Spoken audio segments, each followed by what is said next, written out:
ndagusangana Imana yera sinabasha kwitunguka imbere no nahabiye kure cyane oya narasayishije birarenga sinizeye ko nshobora kubabarirwa sinikwiriye nato kwitwa umwana w'iyo Mana isumba byose narazimiye oya nutinye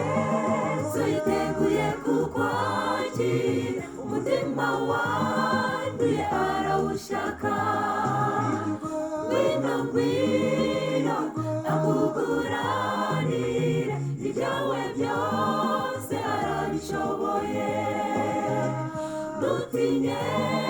yiteguye kukwakira umutima wanduye arawushaka ngwino ngwino akuguranire ibyawe byose arabishoboye warikiranuka icyo yanyifuzaho niki ko ndinembe ko ndinebye rwose nta keza mfite katuma nshaka oya nawe Mana mbwira wifuza iki mu mutima wanjye mubi w'ibibembe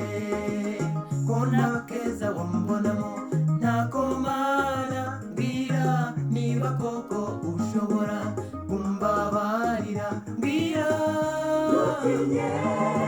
yiteguye kukwakira umutima wanduye arawushaka ngwino ngwino akuguranire ibyawe byose arabishoboye nutinye yiteguye kukwakira umutima wanduye arawushaka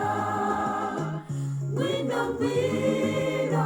akuguranire ibyawe byose arabishoboye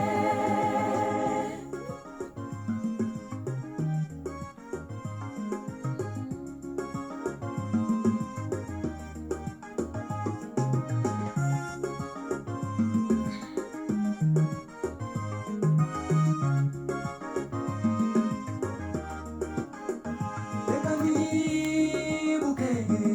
umugaragu wawe uwo nta wundi n'umwami Dawidi ati Mana yanjye unyuhagire ndera undeme mu mutima wera Mana bisha amaso yawe ibyaha byanjye nuntererane mu rubanza komeza ibirenge byanjye ku rutare unyikirize nzaba uwawe ndaje nutinye yiteguye kukwakira umutima wanduye arawushaka ngwino ngwino akuguranire ibyawe byose arabishoboye nutinye